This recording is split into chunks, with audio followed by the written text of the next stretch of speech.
There are places where history does not disappear, it accumulates. One name is placed over another. One sanctuary rises where another once stood. One sacred image replaces an older one, yet something of the first remains underneath. Generations pass, stories become traditions become identities, and eventually the layers are so tightly fused that separating them feels almost impossible. Tepeyac is one of those places. Only a short time after the fall of Tenochtitlan, when the political, religious, and cultural universe of the Mexica people had been violently overturned, a hill outside the newly transformed Mexico City remained charged with sacred meaning. For generations, indigenous people had associated that place with Tonantzin, our revered mother, a maternal sacred figure deeply rooted in the Nahua religious world. And then, according to the story now known by millions, on that same hill appeared a brown-skinned virgin who spoke Nahuatl and asked that a temple be built there. The geographical continuity is impossible to ignore. The emotional continuity is even harder to ignore. But before going any further, we need to establish something clearly. This investigation is not going to tell you that the Virgin of Guadalupe is false. It is not going to tell you that your faith, if you have one, is foolish. And it is not going to claim that Baruch Spinoza personally exposed some secret about Mexico. Spinoza never wrote about Guadalupe. He never analyzed Juan Diego. He never wrote about Tonantzin or the conquest of Mexico.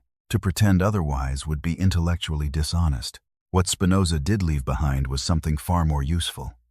A method for examining religious claims without granting them automatic immunity simply because they are sacred. A method for asking how texts were produced, when they appeared, who benefited from particular interpretations, how fear and hope influence human judgment, and whether what people call supernatural might instead have causes they do not yet understand. That distinction matters. We are not asking, what did Spinoza believe about Guadalupe? We are asking a more responsible question. What happens when the kind of critical method Spinoza defended is applied to the historical record surrounding Guadalupe? And once we ask that, the story becomes much more complicated than either the believer or the skeptic might expect. When the Spanish defeated Tenochtitlan in 1521, they conquered a political center. They did not instantly conquer an imagination. Armies can destroy temples. They cannot erase memory with the same efficiency. A population may outwardly accept new symbols while continuing to interpret them through older categories. A sacred place may receive a Christian name while retaining emotional associations formed long before Christianity arrived. A pilgrimage can survive even when the official identity of its destination changes. That possibility is not merely theoretical. The Franciscan chronicler Bernardino de Sahagún, who spent years documenting Nahua culture, recorded something deeply revealing. Indigenous people continued traveling to Tepeyac, and they referred to the Virgin there by the name Tonantzin. This disturbed him. Why? Because from his perspective, the new Catholic devotion risked becoming a continuation of the older indigenous cult under Christian clothing. That is extraordinarily important. The suspicion that Guadalupe and Tonantzin might overlap culturally is not merely a theory invented centuries later by modern skeptics. Anxiety about that possibility existed among colonial religious authorities themselves, and this immediately brings us to a question Spinoza would have considered legitimate whenever sacred history is involved. What explanation best fits the evidence we actually possess? A completely new supernatural event with no meaningful dependence on the earlier sacred geography? Or the gradual transformation of an existing religious landscape in which an ancient maternal symbol survived by acquiring another form? Notice what this question does not do. It does not automatically prove fraud. Human cultures rarely transform through simple fraud. They transform through memory, adaptation, conflict, translation, emotion, power, and necessity. A conquered people do not suddenly become empty containers waiting to be filled with the religion of their conquerors. They interpret, they combine, they preserve. Sometimes they hide. Sometimes they transform what they already know. And sometimes the conqueror eventually adapts as well. This is where the Guadalupe story begins to move beyond the simplistic choice between miracle and conspiracy. Because the historical evidence suggests something far more human, there were disagreements. There were competing interpretations. There were religious authorities who encouraged the devotion and others who feared it. There were indigenous communities who appear to have embraced the site through categories they already understood. And there were institutions gradually learning how to respond to a religious force that was growing regardless of whether every official approved of it. One scene from 1556 reveals this tension with remarkable clarity. On September 8 of that year, Franciscan friar Francisco de Bustamante stood before an audience that included powerful colonial authorities and openly attacked the devotion developing at Tepeyac. Just days earlier, Archbishop Alonso de Montúfar had spoken favorably about the miracles associated with the Virgin of Guadalupe. Bustamante took the opposite position. He warned that the devotion could encourage disguised idolatry among indigenous believers. Even more provocatively, he claimed that the image being venerated had been painted by an indigenous artist. The archbishop was sufficiently disturbed by the sermon that a formal investigation followed. Think carefully about what this means. If the Guadalupe devotion had been invented through a perfectly coordinated plan by the Church, as though the Church were one mind with one strategy, then this documented conflict becomes difficult to explain. Why would an influential Franciscan publicly condemn what another major church authority was actively promoting? Why would internal opposition become serious enough to trigger an investigation? The historical record looks less like a flawless conspiracy and more like something much more ordinary and perhaps much more revealing. Different institutions and individuals were responding differently to a popular devotion already taking shape. That difference matters because power rarely operates in the neat way conspiracy theories imagine. Power does not always design symbols from the beginning. Sometimes it inherits them. Sometimes it opposes them. Sometimes it discovers that opposing them is ineffective. And then it begins to manage them. That is where the Spinozist question becomes genuinely interesting. Political and religious authority does not need to invent every belief it eventually uses. It only needs to recognize which existing beliefs can be incorporated into a stable social order. A government does not have to create a river in order to build a canal. It simply has to learn how to redirect the water already flowing. And perhaps that is a better metaphor for what happened at Tepeyac. The devotion may not have begun as a single centrally designed project. It may instead have emerged from overlapping indigenous memory, Christian symbolism, colonial conflict, pastoral strategy, and popular religious need. The same hill remained. The pilgrimage remained. The maternal language remained. But the sacred image changed. And once that transformation began, neither side could completely control what it would become. That leads us into the next, more difficult question. Because cultural continuity is only one part of the problem. The other part is documentary. And once we examine what was and was not written near the alleged date of the apparition, the historical picture becomes far more uncomfortable. The year traditionally associated with the apparitions of Guadalupe is 1531. According to the familiar narrative, Juan Diego encountered the Virgin at Tepeyac. She spoke to him, instructed him to approach the bishop, provided miraculous signs, and eventually left her image on his tilma. For millions, this is not merely history. It is family memory. It is national identity. It is devotion. It is prayer. And precisely because the story carries such enormous emotional weight, examining its documentary history requires unusual discipline. The central issue is simple. Where are the contemporary records? A dramatic supernatural event supposedly occurred near one of the most important colonial cities in the Americas. It involved a bishop. It involved an indigenous convert. It involved a miraculous image. It eventually became one of the most important Marian devotions on earth. Yet the early documentary trail is remarkably difficult. The transcript we are examining emphasizes that no surviving contemporary document from 1531 clearly narrates the complete apparition story as it would later become known. No contemporary letter gives us the familiar sequence. No surviving ecclesiastical report from that exact moment records Juan Diego presenting miraculous roses and revealing the image before the bishop. No known eyewitness chronicle from 1531 provides the developed narrative that later generations would inherit. This does not logically prove that nothing happened. That distinction must be preserved. Absence of documentation is not the same thing as proof of non-existence. But absence of documentation changes the degree of historical certainty we are justified in claiming. This is exactly the sort of distinction Spinoza wanted readers to make. A critical reader does not begin with the conclusion he emotionally prefers and then force every silence to support it. He asks what the text can actually establish. If an event is recorded immediately by several independent observers, that gives us one type of historical evidence. If a detailed narrative appears much later, after decades of oral development and devotional interpretation, that gives us another type. Both can be meaningful, but they are not historically identical. The first major printed Spanish account, describing the Guadalupe apparition narrative, appeared with the priest, Miguel Sanchez, in 1648. That is more than a century after the traditional date of 1531. A year later, in 1649, Luis Lasso de la Vega published the famous Nahuatl account, commonly known through the opening words, Nican Mopohua. That text would become enormously important in shaping the devotional narrative. There has been serious scholarly debate over whether its core may be older than the date of publication. The indigenous intellectual Antonio Valeriano has often been associated with possible earlier authorship, but the distinction remains important. A hypothesis concerning earlier composition is not identical to possessing a securely dated contemporary manuscript from 1531. This is precisely where historical criticism becomes uncomfortable. People often imagine that skepticism means declaring, "It did not happen."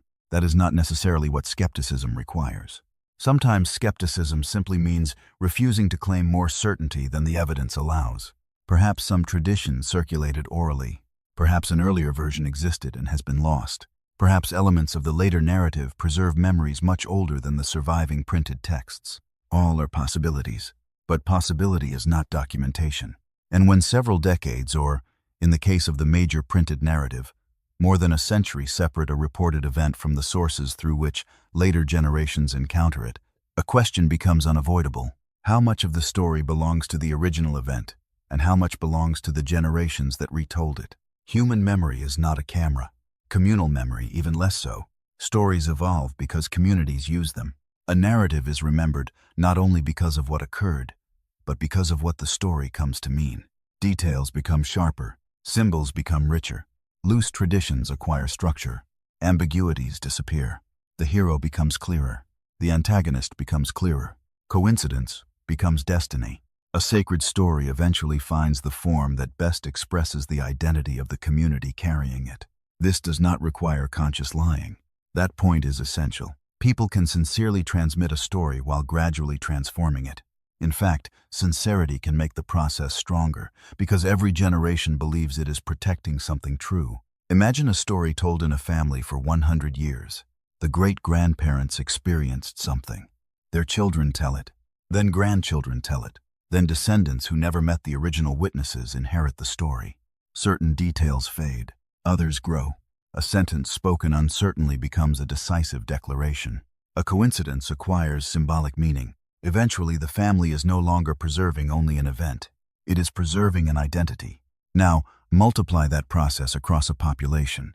Combine it with religious ritual, social upheaval, cultural conquest, conversion, indigenous oral traditions, clerical interpretation, political pressure, and the need for a shared sacred symbol. That is the environment in which the Guadalupe tradition developed. And this is why the documentary silence matters. Not because silence disproves belief. It matters because silence gives tradition room to develop. Spinoza's method would insist that we distinguish the theological meaning of a story from the historical evidence supporting each of its details. Religious institutions often resist this distinction because the emotional power of a sacred narrative depends on presenting the story as a seamless whole. But history is almost never seamless. History contains gaps, contradiction, late sources, competing witnesses, political interests, memory, revision, interpretation. The more honest question is therefore not, can I destroy this story? It is, what can I actually know? That question is much more dangerous, because once you learn to ask it about one sacred tradition, you may begin asking it about others. And once that habit develops, authority loses one of its greatest protections, the assumption that certain claims are too sacred to investigate. Yet the silence surrounding 1531 is not the only difficulty. There is another object at the center of the entire devotion, an object seen by millions, an object treated by believers as physical evidence that something extraordinary occurred, the tilma. And when we turn from the narrative to the image itself, the historical dispute becomes even sharper. The image of Our Lady of Guadalupe is not merely an illustration attached to the story. For many believers, it is the story made visible. According to the traditional narrative, the image appeared miraculously on Juan Diego's cloak when he opened it before Bishop Zumarraga, and the roses he had gathered fell to the floor. No painter created it. No ordinary hand produced it. The image was presented as a sign, and this is exactly why the 1556 controversy matters so much. When Francisco de Bustamante publicly condemned the growing devotion at Tepeyac, he reportedly described the image as having been painted by an indigenous person. Later historical discussions associated this artist with Marcos Chipac de Aquino, an indigenous painter active in colonial Mexico and trained within the artistic environment shaped by the friars. Whether every later attribution can be established beyond dispute is another matter. But the existence of a 16th-century clerical accusation that the image had a human painter cannot simply be brushed aside. Again, the point is methodological. If the image had already been universally understood in 1556 as a supernatural object whose miraculous origin was established and known by the highest authorities, why was an important Franciscan able to publicly describe it as a painting? Why did such disagreement exist only a generation after the traditional date of the apparition? The answer may be complicated. Perhaps different groups possessed different versions of the story. Perhaps the miraculous interpretation was still developing. Perhaps some clergy rejected a tradition that others accepted. Perhaps a humanly produced devotional image later became integrated into a larger apparition narrative. Or perhaps Bustamante was simply wrong. Historical inquiry must leave open every possibility supported by evidence. But what it cannot honestly do is pretend that the conflict never existed. This is what happens when history collides with mature tradition.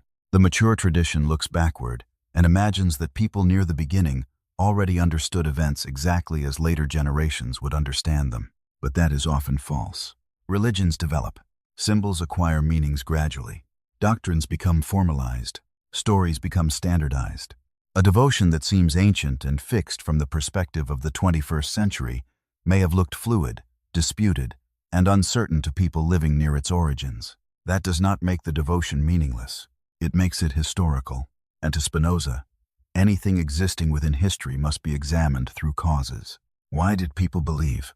Why did a symbol spread? What emotional needs did it answer? What political conditions helped shape its survival? Which institutions resisted it? Which institutions later adopted it?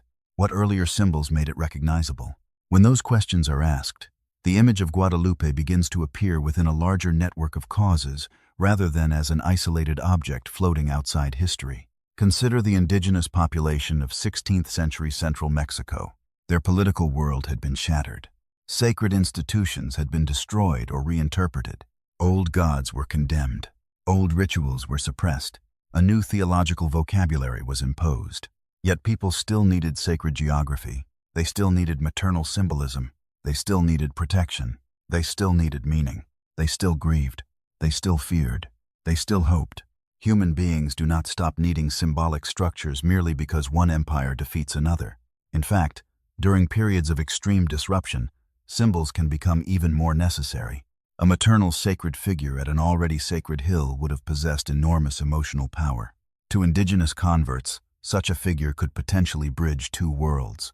To Christian missionaries, the same figure could become a vehicle of conversion. To colonial authorities, a shared religious image could contribute to social cohesion. To ordinary families, none of those political calculations might matter.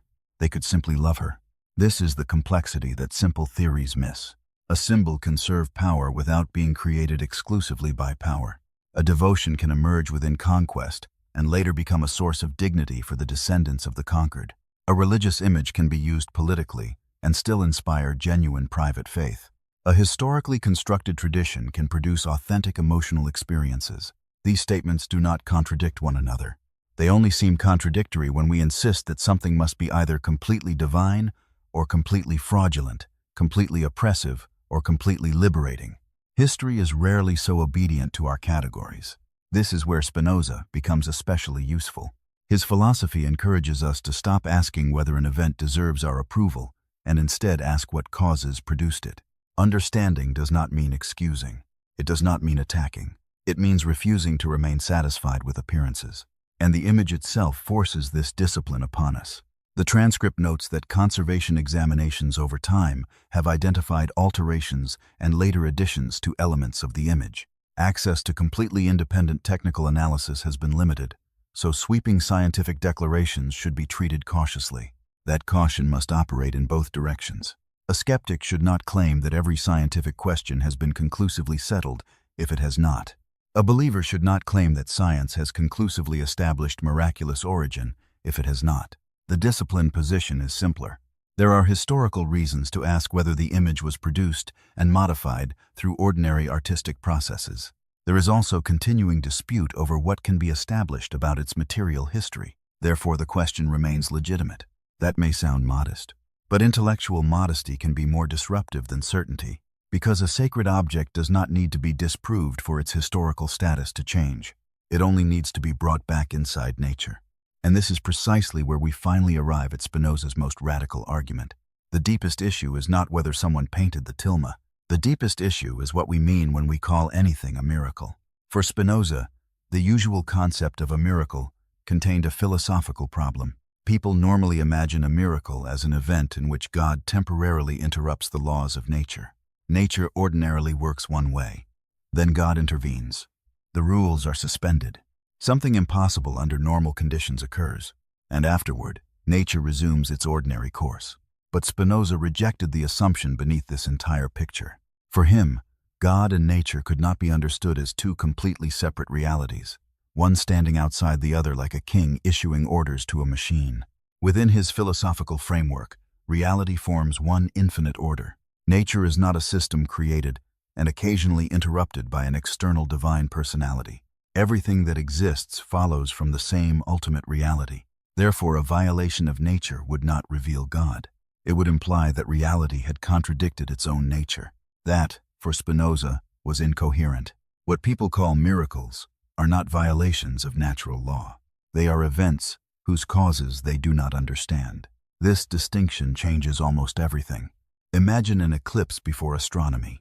The sky darkens in the middle of the day. Animals become restless. The temperature falls.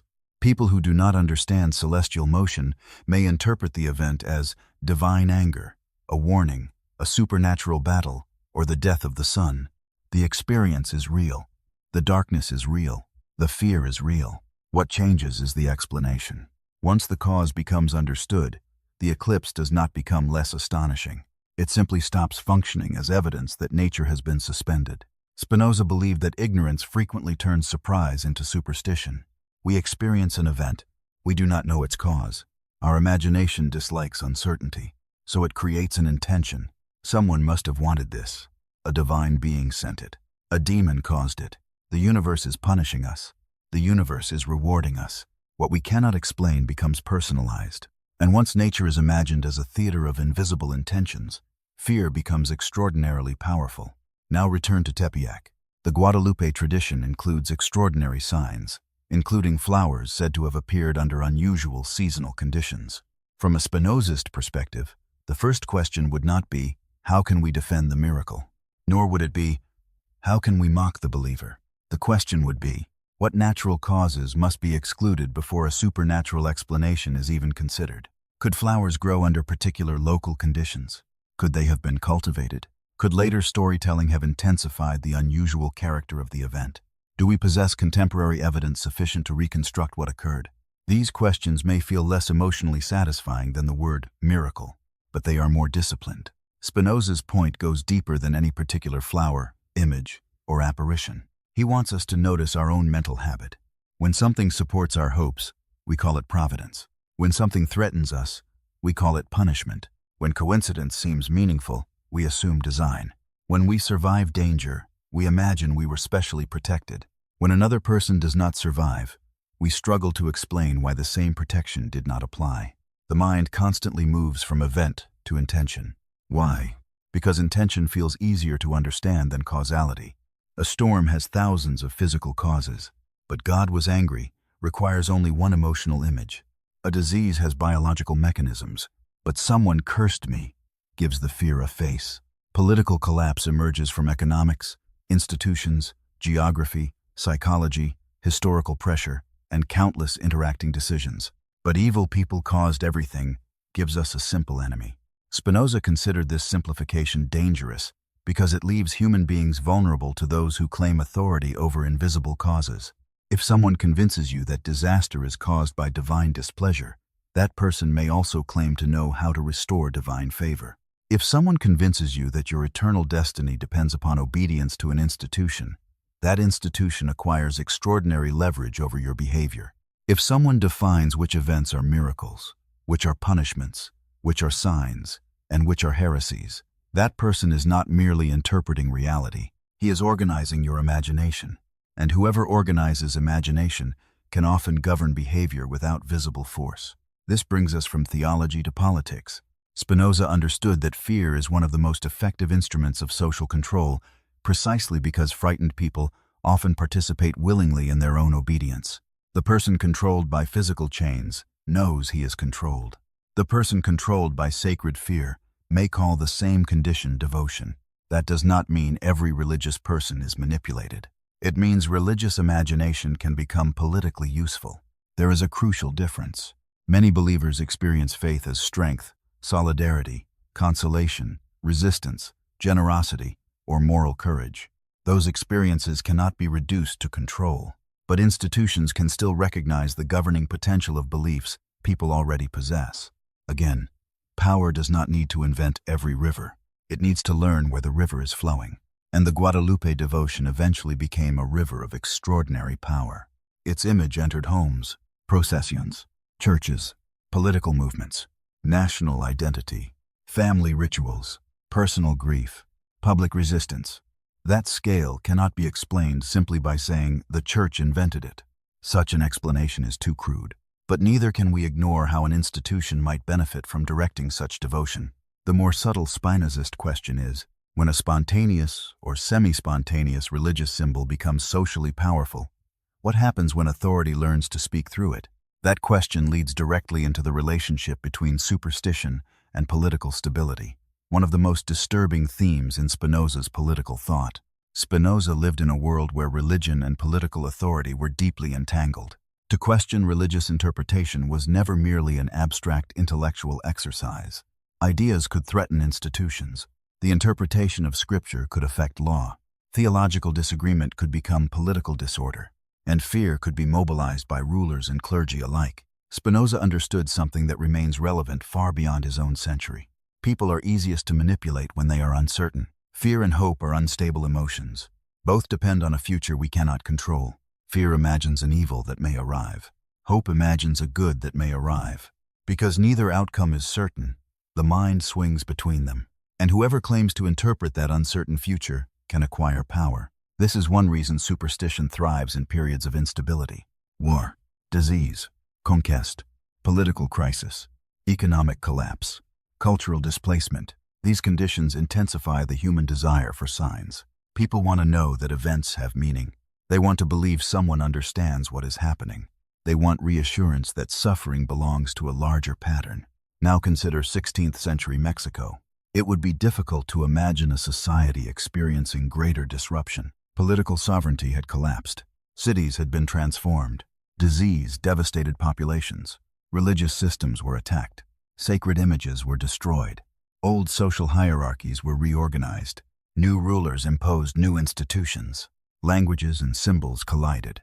Under these conditions, the appearance of a powerful maternal religious symbol at an already sacred location cannot be treated as culturally insignificant. Whether one believes in an apparition or not, the symbol answered real human needs: continuity, protection, motherhood, sacred belonging, a bridge between worlds. And this may help explain why the devotion became stronger than the objections of individual clergy. Bustamante could denounce it. Others could worry about indigenous idolatry. But if people continued to make pilgrimages, pray, and attach meaning to the image, authority faced a choice: suppress the devotion and risk driving it outside institutional control, or incorporate it. History offers many examples of religions absorbing older customs rather than eliminating them entirely. Sacred calendars overlap. Festivals are renamed. Local holy places receive new saints. Older symbols acquire new theological interpretations. The process is usually not the result of one secret meeting. Cultures adapt through countless local decisions made over generations. A priest tolerates a custom, another reinterprets it. A bishop recognizes its popularity. Families continue practicing it. Artists provide new imagery. Stories develop. Eventually, what once looked suspicious becomes tradition.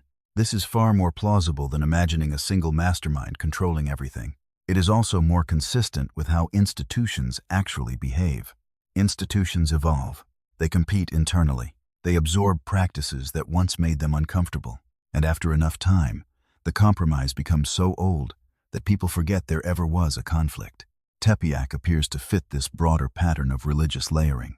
The sacred geography did not disappear. The maternal dimension did not disappear. Indigenous participation did not disappear. Instead, these elements gradually became incorporated into a Catholic framework. And here an uncomfortable thought emerges. Perhaps the real power of Guadalupe came not from completely erasing Tonantzin, but from making it possible for cultural memory to survive inside a new symbol. If so, then the devotion cannot be understood only as an instrument imposed from above. It also becomes an adaptation from below. This changes the moral picture. A conquered people are not merely passive recipients of symbols. They reinterpret the conqueror. They take what is imposed and alter its meaning. They build new identities from fragments of destroyed worlds. They can transform an instrument of domination into an emblem of belonging. This is one reason Guadalupe later became attached not only to ecclesiastical authority, but also to popular movements and Mexican identity. Symbols escape their creators, if anyone creates them at all. Once a symbol enters collective imagination, no institution possesses complete control over its future. A mother painted for conversion can become the mother of a nation. A religious banner can become a political banner. An image associated with colonial evangelization can later accompany resistance to political authority. This transformation matters because simplistic skepticism often makes the same mistake as simplistic belief.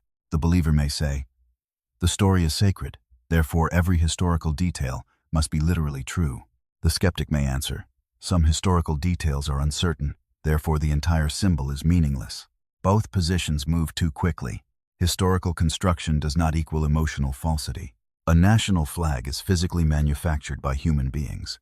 That does not make the grief of a soldier's family fake. A wedding ring is produced in a workshop. That does not make the commitment it represents unreal. Language itself is culturally constructed, yet the pain caused by an insult and the comfort created by a loving sentence are completely real. Meaning does not require supernatural manufacture. This becomes one of the most powerful consequences of applying Spinoza's method carefully. We do not have to destroy human meaning in order to reject superstition. We can ask how something arose without denying what it later became. We can distinguish origins from significance. We can separate historical probability from personal devotion. We can even understand why a person might continue visiting the Basilica of Guadalupe after learning that the early history is much more complicated than the devotional narrative suggests. Because perhaps the person's relationship is no longer primarily with 1531. Perhaps it is with a grandmother who prayed there, a mother who carried the image, a family promise, a childhood memory, a sense of Mexican identity, a moment of grief, a feeling of being accompanied when no one else was present. Historical criticism cannot erase those experiences, but neither should those experiences be used to silence historical criticism. Both can exist. And recognizing this distinction brings us toward another aspect of Spinoza that is often badly misunderstood. He did not simply want to destroy spiritual experience. His real target was something else: dependence on explanations that enslave the mind. It is easy to caricature Spinoza as a philosopher who wanted to remove everything sacred from human life. That picture is incomplete. Spinoza's rejection of traditional miracles did not mean he regarded existence as empty. Quite the opposite. His philosophy presents reality itself as something of immense depth. The problem, for him, was not wonder. The problem was ignorance disguised as explanation. There is a profound difference between looking at nature with awe and claiming that nature has violated itself for your benefit. There is a difference between having an intense spiritual experience and building a historical claim that everyone else must accept. There is a difference between feeling unity with existence and concluding that an institution has exclusive authority to interpret that experience. Spinoza's philosophy makes room for forms of understanding that go beyond ordinary fragmented perception. He describes higher forms of knowledge in which the individual grasps things as part of a larger order rather than as isolated events. From such a perspective, human beings stop imagining themselves as exceptions, standing outside nature. We become part of the same reality we are trying to understand. That idea transforms the Guadalupe question. Suppose someone climbed Tepeyac in the 16th century and experienced something overwhelming, a sense of presence, a profound maternal image, an intuition of sacred unity, a moment in which fear disappeared and existence seemed meaningful. Does historical skepticism require us to declare that experience fake? No. The experience could have been psychologically, emotionally, and spiritually real. But that is a different claim from saying that a physically identifiable, supernatural person objectively appeared at a specific time, performed specific actions, produced specific flowers, and miraculously printed an image on a garment. These claims operate at different levels. One concerns lived experience. The other concerns public historical events. And once we distinguish them, the discussion becomes far more mature. Human beings constantly confuse interpretation with experience. Someone dreams of a deceased parent and wakes in tears. The experience is real. The emotion is real. The dream occurred. But whether the deceased parent literally visited from another realm is an additional interpretation. Someone prays during a crisis and suddenly feels peace. The peace is real. The psychological transformation is real. But whether an external supernatural being directly caused that exact moment is another question. Someone stands before the Guadalupe image and experiences deep consolation. No historian can disprove that consolation. No chemical analysis of the tilma can erase it, but the consolation itself does not establish how the image was originally produced. This distinction protects both reason and human experience. We do not need to humiliate people in order to think critically, and we do not need to abandon critical thinking in order to respect what human symbols mean. Spinoza's deeper enemy was bondage. A person is in bondage when emotions and ideas act through him without being understood. Fear commands him. Hope drags him. Anger possesses him. Authority tells him what to think.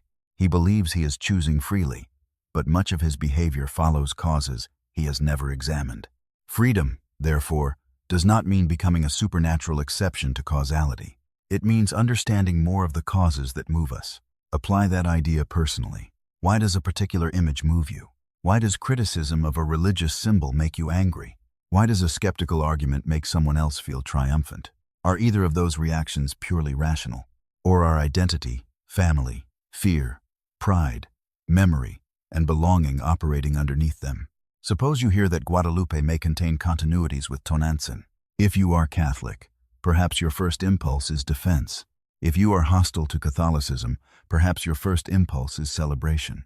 But both reactions can become obstacles, because both begin with the emotional need for the evidence to confirm an identity. Spinoza asks for something harder. Understand first. React later. What did the early sources say? What did they not say? Which religious authorities disagreed? When did specific narratives appear? What cultural practices survived? What can material analysis establish? Which claims remain uncertain? What does historical continuity actually mean? Only after those questions are examined should we decide what conclusions are justified. That habit of mind is not limited to religion. It changes politics, relationships, news, identity, fear. Whenever we encounter information that threatens what we already believe, we tend to stop analyzing and start defending. The mind becomes a lawyer rather than an investigator. It searches for evidence that protects its position. Spinoza would say that this is not freedom. It is passion acting through us. Understanding begins when we become capable of observing our own reaction as another event with causes. Why do I need this to be true? Why do I need it to be false? What part of my identity feels threatened? What evidence would actually change my mind? Those questions are difficult because they remove the comfort of certainty, but they also open a deeper form of freedom. You can honor your mother without believing every family legend literally. You can love your country while acknowledging its crimes. You can value a religious symbol while examining its history. You can reject supernatural claims without mocking those who find genuine comfort in them. Understanding gives us this flexibility. And once that becomes possible, the Guadalupe question stops being merely a battle between believer and atheist. It becomes a mirror. What are you actually defending when you defend a sacred story? Truth? Identity? Memory? Fear? Belonging? And are you willing to know the difference? There is another reason this story cannot be reduced to a debate about miracles. Guadalupe has become something much larger than the question of what happened at Tepeyac in 1531. For millions of people, especially in Mexico and throughout the Mexican diaspora, Guadalupe exists inside national and family memory. Her image appears on walls, altars, clothing, murals, candles, political banners, neighborhood shrines, cars, tattoos, funerals, birthdays, bedrooms, markets, prison, hospitals. She belongs to spaces far beyond official theology. That cultural life matters. A symbol can emerge within a particular historical power structure and later acquire meanings that the original authorities could never fully control. This is one of history's great ironies. A symbol associated with evangelization after conquest can become an emblem of the people who survived that conquest. An image promoted by religious authority can later appear in popular resistance. A devotion once suspected by some friars of hiding indigenous religion can eventually become one of the most recognizable expressions of Mexican Catholic identity. That transformation alone should warn us against simplistic explanations.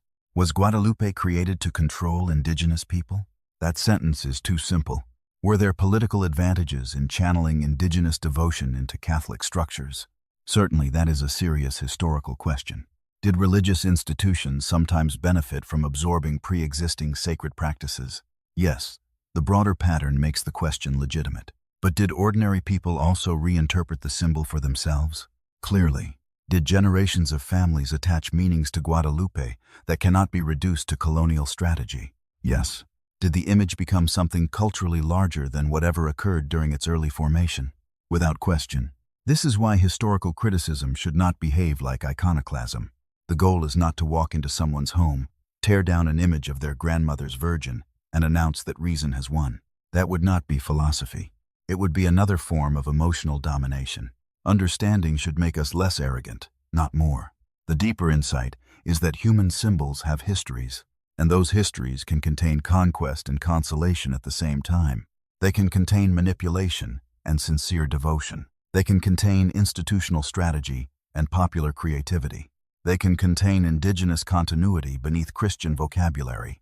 They can contain genuine love, even when the historical narrative surrounding them is uncertain. If we accept that complexity, we become capable of asking a better question. Not, is Guadalupe fake? But, what exactly are we talking about when we say Guadalupe? Are we talking about a historical apparition? A painted image? A 17th century narrative? A 16th century pilgrimage site? A transformation of Tonantzin? A Catholic devotion? A colonial instrument? A symbol of mestizo identity? A maternal figure? A political emblem? A family inheritance? These are not the same thing.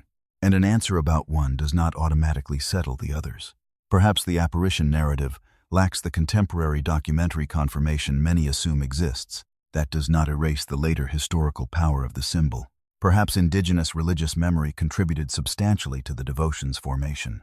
That does not mean every later believer is secretly worshiping an Aztec goddess. Perhaps ecclesiastical authority found the devotion useful. That does not mean every priest or believer participated in deliberate manipulation. Perhaps the image was painted by human hands. That does not make every prayer said before it psychologically meaningless. This is what intellectual maturity looks like, the ability to keep distinctions alive. Superstition often collapses distinctions. It turns uncertainty into certainty, tradition into eyewitness history, emotion into proof, authority into truth. Spinoza's method reverses that process. Separate. Examine. Compare. Understand causes. Resist the temptation to declare more than the evidence can support. The historical record described in the source before us leaves several important points worthy of critical consideration. Tepeyac had pre-Christian sacred associations connected to Tonantzin.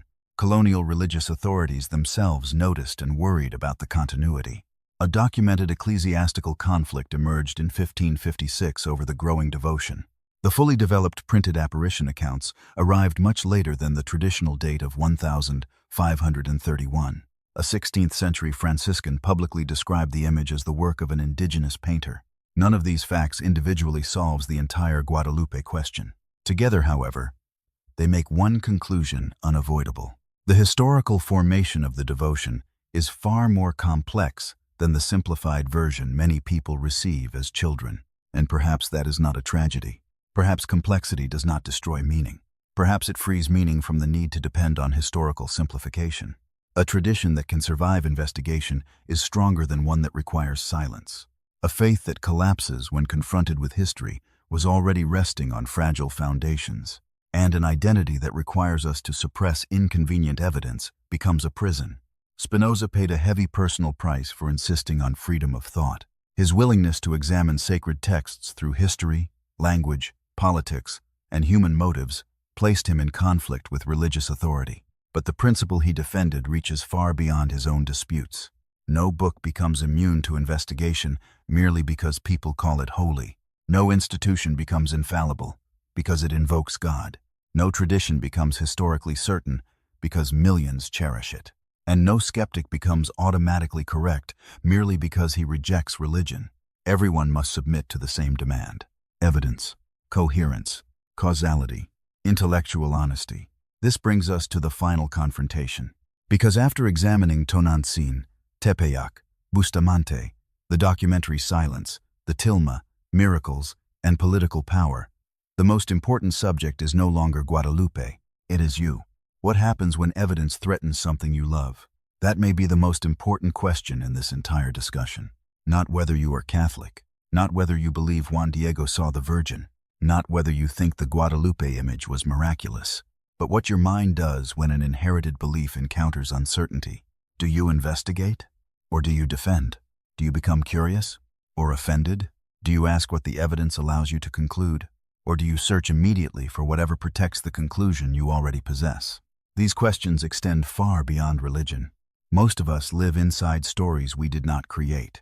Stories about our family, our nation, our politics, our morality, our enemies, our success, our suffering, our identity. We inherit them before we are old enough to examine them. By the time we can reason critically, the stories already feel like part of ourselves. That is why questioning a belief can feel like questioning a person. But a belief is not your body. A tradition is not your mind. A symbol is not the entirety of your identity. You can examine something without betraying it. Sometimes examining a tradition reveals that its history is richer than its official version. Sometimes it reveals contradictions. Sometimes manipulation. Sometimes beauty. Usually, it reveals all of them mixed together. That may be the deepest lesson of Tepeyac. Before Guadalupe, the hill already carried sacred memory. After conquest, that memory did not simply disappear. A new religious world settled over an older one. For some clergy, the overlap looked dangerous. For others, it became useful. For indigenous communities, the new symbol could be interpreted through older emotional and cultural categories. Over generations, the devotion developed, acquired stories, absorbed theological meaning, entered national life, and eventually became inseparable from the identity of millions. Was that process planned from the beginning? The evidence described in the source does not support such a simple conclusion. Was it entirely disconnected from political power? That would also be difficult to maintain. Was it simply Tonantzin wearing a Catholic mask? Again, too simple. Was it simply a fully formed Marian devotion, appearing without cultural continuity from the world around it? The historical context makes that difficult to defend without qualification. The truth is more complex, and complexity is exactly what superstition resists. Superstition wants certainty without investigation. Spinoza wanted understanding. Understanding does not always give us emotionally satisfying answers. Sometimes it gives us probabilities, distinctions, incomplete records, competing interpretations, unanswered questions. But those are not failures. They are signs that we have stopped demanding that reality behave like a simple story. Human freedom begins there. Not when we magically escape every cause that has shaped us, but when we begin to understand those causes. Consider your own beliefs. How many came from direct examination? How many came from your parents, your church, your school, your political environment, your country, your fears, your desire to belong? How many beliefs would you have if you had been born 5,000 miles away? How many convictions feel self-evident only because everyone around you repeated them before you learned to question them? Spinoza's challenge is not to become cynical. Cynicism can be another form of intellectual laziness. The cynical person rejects before examining just as easily as the fanatic accepts before examining. Both allow emotion to make the decision first. The harder position is openness, disciplined by reason. Perhaps something happened at Tepeyac. Perhaps the later narrative preserves fragments of an earlier experience. Perhaps indigenous sacred memory and Catholic imagery gradually fused. Perhaps a painted image became the center of a tradition whose later meaning greatly exceeded the circumstances of its creation. Perhaps several of these processes occurred simultaneously. History often develops that way. What we should resist is the demand that uncertainty must immediately disappear. You do not need to solve every mystery in order to think clearly. Sometimes, freedom consists in saying, "I do not know exactly what happened, but I know which claims the surviving evidence supports more strongly than others." That sentence may lack the emotional force of miracle or conspiracy, but it contains something rarer: intellectual integrity. And perhaps this is where Spinoza's philosophy remains most dangerous. He does not ask us to replace one unquestioned authority with another. He does not ask us to believe him because he was a great philosopher. He asks us to understand, to examine causes, to read critically, to separate fear from evidence, to recognize how imagination can be governed, to see that a person who understands why he believes something is freer than a person who merely repeats what he inherited. So if Guadalupe is important to you, perhaps the question is not whether you must abandon her. Maybe the question is whether your relationship to the symbol can survive a fuller history.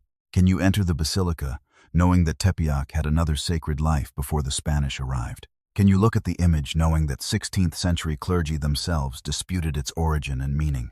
Can you acknowledge the documentary gaps without feeling that every emotional connection must therefore disappear? Can you distinguish devotion from historical certainty?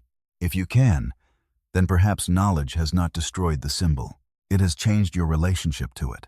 You are no longer required to believe because ignorance protects you. You can choose what the tradition means to you with greater awareness of how it developed. And if you reject the devotion entirely, the same discipline applies. Do not reduce millions of people to fools. Do not confuse historical criticism with contempt. Do not assume that revealing human causes makes human meaning disappear. A symbol can be constructed and still become powerful. A tradition can change and still carry memory. An image can have a human history and still participate in deeply human experiences of grief, love, hope, identity, and belonging. Understanding should free us from both credulity and cruelty. That is the balance worth defending. The real question, then, is not simply whether the Virgin of Guadalupe was Tonantzin. The more serious question is how sacred identities are created when civilizations collide. How much survives beneath new names? How does power adapt what it cannot erase? How do communities transform symbols imposed upon them? How does memory become history? How does history become devotion? And at what point does a story become so deeply woven into a people's identity that questioning its origin feels like questioning the people themselves? Those questions cannot be answered by insult. They cannot be answered by blind faith either. They require evidence, patience, historical memory, and the courage to remain intellectually free even when the answer becomes uncomfortable. So before you leave, consider one final question. If tomorrow you discovered that one of the beliefs most important to your identity had a history far more complicated than you were taught, would you want to know, or would you prefer the simpler story? Write your answer in the comments, and tell us what you were taught about the origins of the Virgin of Guadalupe and Tonantzin. If this kind of philosophical and historical investigation interests you, subscribe and continue exploring with us. Because the purpose of philosophy is not to tell you what you must believe.